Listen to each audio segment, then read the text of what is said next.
Movie के start होते ही हमें एक आदमी दिखाया जाता है जो कि एक बच्चे के कमरे में जाता है और वो बच्चा सो रहा होता है।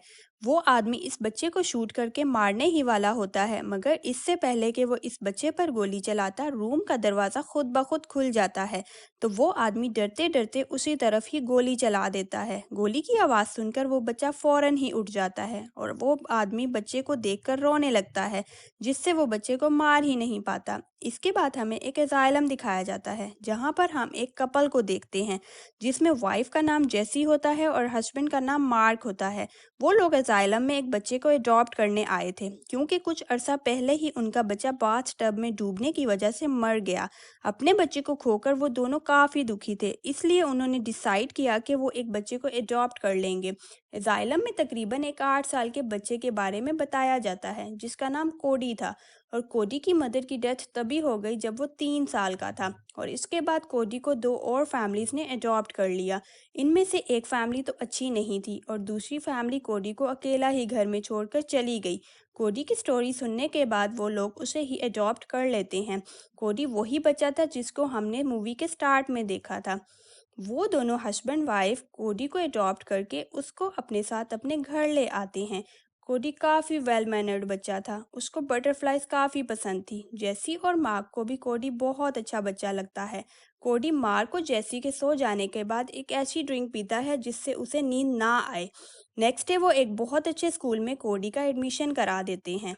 वहाँ एक बच्ची से कोडी की फ्रेंडशिप हो जाती है। जेसी और मार्क कोडी को पाकर काफ़ी खुश थे। वो दोनों उसको अपने बच्चे की तरह ही ट्रीट कर रहे थे और अपने बच्चे के खोने की जो टेंशन उनको थी वो इससे भी आहिस्ता आहिस्ता निकल रहे थे। लेकिन फिर एक रात कोडी को ड्रिंक ना पीने की वजह से नींद आ जाती है। फिर पूरे घर में अलग अलग किस्म की और अलग अलग कलर की तितलियां आ जाती हैं। जैसी और मार्क को तो ये बात बहुत अजीब लगती है, लेकिन वो लोग ज़्यादा ध्यान नहीं देते। फिर मार्क उन तितलियों में से एक ब्लू कलर की बटरफ्लाई पकड़ लेता है ताकि वो इसे कोडी को दे सके, क्योंकि कोडी को बटरफ्लाइज बहुत ज़्यादा पसंद थी। लेकिन जैसे ही कोडी की आंख खुलती है तो वहाँ से खुद ब खुद बटरफ्लाइज गायब हो जाती हैं और जो बटरफ्लाई मार्क ने कोडी के लिए पकड़ी होती है वो भी गायब हो जाती है। अगले दिन जब कोडी स्कूल से घर वापस आता है तो तब उसे घर में हस्बैंड वाइफ के साथ उनके बच्चे की पिक्चर दिखाई देती है कि वो बच्चा था जो मर चुका था। कोडी इस बच्चे के बारे में उन लोगों से पूछता है। तब मार्क उसे बताता है कि ये मेरा बेटा है जो कि अब इस दुनिया में नहीं रहा। इस रात कोडी फिर से सो जाता है और इस रात उन्हें बटरफ्लाइज के साथ साथ उनका मरा हुआ बेटा भी नजर आ जाता है। तो वो दोनों अपने बच्चे को देखकर काफ़ी हैरान रह जाते हैं। जैसी अपने बच्चे को हग करती है, जबकि दूसरी तरफ कोडी की आंख खुल जाती है, जिससे बटरफ्लाइज और उनका बच्चा दोनों ही गायब हो जाते हैं। इसके बाद कोडी उन हस्बैंड वाइफ से सॉरी करता है कि रात को मैंने ड्रीम देखा था जो नहीं देखना चाहिए था। इसकी बात सुनकर वो हस्बैंड वाइफ दोनों समझ जाते हैं कि कोडी जब भी सोता है और उसके ड्रीम्स रियलिटी में चेंज हो जाते हैं। कोडी ने सोने से पहले बटरफ्लाइज और इनके बेटे को देखा था, इसीलिए वो कोडी के ड्रीम में आए और सब कुछ रियल में हो गया। जैसी को जब ये पता चलता है तो वो अपने बच्चे को देखने के लिए कोडी का इस्तेमाल करती है। वो कोडी को अपने बच्चे की बातें बताने लगती है और उसकी वीडियोस और पिक्चर्स दिखाती है, जिससे रात को सोते ही कोडी को उनके मरे हुए बच्चे का ड्रीम आ जाता है और फिर रियलिटी में भी वो बच्चा अपने पेरेंट्स के पास आ गया। जैसी और मार्क तब अपने बच्चे से मिल पाए, तभी एक अननोन एंटिटी कोडी की तरफ जा रही थी। उसी के साथ कोडी की आंख खुल जाती है और उसी के साथ वो अननोन एंटिटी और उनका बच्चा सब गायब हो जाते हैं। अब मार्क समझ जाता है कि जैसी कोडी को इस्तेमाल कर रही है अपने मरे हुए बेटे को देखने के लिए, और ये बात इसे काफ़ी बुरी लगती है। इसीलिए वो अपने बच्चे की सारी पिक्चर्स और वीडियोस रिमूव कर देता है, जिससे ये होगा कि उससे जैसी कोडी को यूज़ नहीं कर सकेगी। अगले दिन कोडी स्कूल जाता है और स्कूल में एक स्टूडेंट काफ़ी रूड होता है और वो कोडी को काफ़ी परेशान करता है। कोडी क्लास ख़त्म होने के बाद वहीं पर सो जाता है और फिर एक ड्राउनी एंटिटी आ जाती है। इस एंटिटी का नाम कोडी ने कैंकर रखा हुआ था। इस एंटिटी ने इस बच्चे पर अटैक कर दिया जो कोडी को तंग कर रहा था। कैंकर के अटैक करने की वजह से वो बच्चा हवा में जाकर गायब हो जाता है। जो कुछ वहां पर हो रहा था वो कोडी की फ्रेंड भी देख लेती है। कैंकर दरअसल इस फिल्म में कोडी का नाइटमेयर है। कोडी ने इसके बारे में ज़रूर सोचा होगा, इसीलिए नाइटमेयर से बचने के लिए कोडी वो ड्रिंक पीता था, जिससे वो ना ही सोएगा और ना ही वो कैंकर इसके ड्रीम में आएगा। इसके बाद कोडी अपने घर चला जाता है। अब इस नाइटमेयर की वजह से कोडी बिल्कुल डरा हुआ होता है, इसीलिए वो डिसाइड करता है कि अब वो नहीं सोएगा। लेकिन जैसी नोटिस करती है कि कोडी नहीं सो रहा, और इसीलिए वो कोडी के दूध में सोने की दवाई मिला देती है। दूध पीते ही कोडी ना चाहते हुए भी सो जाता है।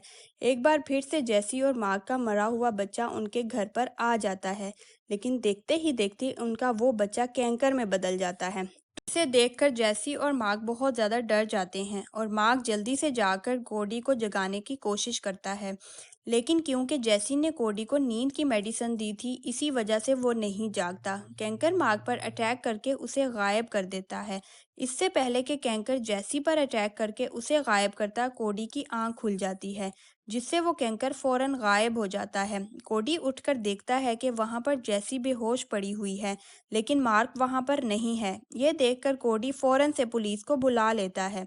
सारे एविडेंसेस देखकर पुलिस का शक जैसी पर ही जा रहा था, लाइक घर की हालत, कोडी की पॉकेट से स्लीपिंग पिल्स का मिलना, वगैरह वगैरह। पुलिस का पूरा शक जैसी पर ही था, यानी जैसी ने ज़रूर कोडी के साथ कुछ गलत किया है। इसीलिए पुलिस दोबारा कोडी को इसी अजाइलम में वापस भेज देती है।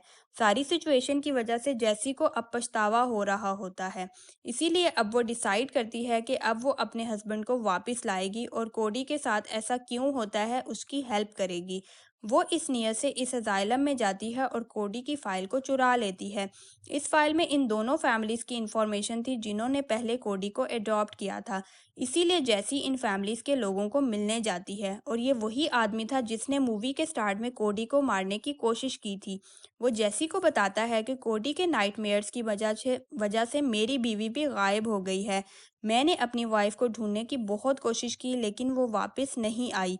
वो कहता है कि मैंने कोडी को मारने की भी कोशिश की थी, लेकिन कोडी जो कि एक बच्चा है, बहुत मासूम है, बेकसूर है, इसीलिए मैंने कोडी को नहीं मारा। इसके बाद जैसी एक हॉस्पिटल जाती है जहां पर कोडी की मदर की डेथ हुई थी। यहाँ पर जैसी के जाने का मकसद ये था ताकि वो कोडी के बारे में और इन्फॉर्मेशन ले सके। फिर हम देखते हैं कि कोडी काफ़ी डरा हुआ था और वो बिल्कुल भी नहीं सो रहा था। इसीलिए कोडी को ज़बरदस्ती इंजेक्शन लगाकर सुला दिया जाता है। इसी रात जैसी कोडी से मिलने के लिए इस अजाइलम में आती है। वहां जाकर जैसी देखती है कि अजाइलम में हर जगह अंधेरा छाया हुआ है। वहाँ के सारे वर्कर्स बटरफ्लाई हैच में कैद हो गए थे। वहीं पर कोडी को और भी ज़्यादा नाइटमेयर्स देखने को मिलते हैं, जैसे कि जैसी का बेटा और उसका हस्बैंड, और वो लोग अब भूत बन गए थे। और वहीं पर जैसी को कैंकर भी दिखाई देता है, लेकिन जैसी कैंकर से बिल्कुल भी नहीं डरती। वो इस कैंकर के पास जाती है और बटरफ्लाई शेप पिलो उसको दिखाती है, जिससे कैंकर बिल्कुल रिलैक्स हो जाता है और बड़े गौर से इस पिलो को देखने लगता है। जैसी इस कैंकर को हक कर लेती है और वो कैंकर आहिस्ता आहिस्ता कोडी के रूप में आने लगता है और देखते ही देखते गायब भी हो जाता है। फिर जैसी सोते हुए ही कोडी को अपने साथ ले जाने लगती है, और अब कोडी के नाइटमेयर्स अच्छे ड्रीम्स में बदल जाते हैं। नेक्स्ट डे जैसी कोडी को उसकी मदर की एक डायरी देती है। इस डायरी में कोडी की मदर कोडी के बारे में बहुत सारी बातें लिखी हुई थी। कोडी की मदर कोडी से बेहद प्यार करती थी। कोडी इसे जान से भी ज़्यादा प्यारा था, और कोडी के पैदा होने से पहले ही इसको इस एबिलिटी के बारे में पता था कि कोडी के ड्रीम्स और नाइटमेयर्स रियलिटी में बदल जाते हैं। कोडी की मदर को ये बात काफ़ी अच्छी भी लगती थी। कोडी की मदर को कैंसर था और इसी वजह से उसकी डेथ भी हुई थी, और तब कोडी 3 साल का था। यहाँ पर उसने अपनी मदर की फाइल में कैंसर को कैंकर पढ़ लिया। अब इस बीमारी की वजह से कोडी की मदर की तबीयत काफ़ी ख़राब हो गई थी। कोडी अपनी मदर की हालत और कैंकर के बारे में ये सोचता था कि मेरी मदर को कैंकर ले गया। अब क्योंकि कोडी कैंकर के बारे में इतना ज़्यादा सोचता था, जिसकी वजह से कोडी को नाइटमेयर्स आने लगे, और वो कैंकर कोई और नहीं, उसकी मदर ही थी।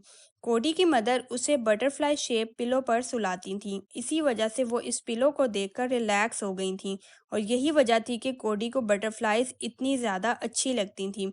फिर रात को जैसी कोडी को एक अच्छी स्टोरी सुनाती है, जिसमें गायब हुए मार्क और उस आदमी की बीवी और इस बच्चे के वापस आने के बारे में बताती है।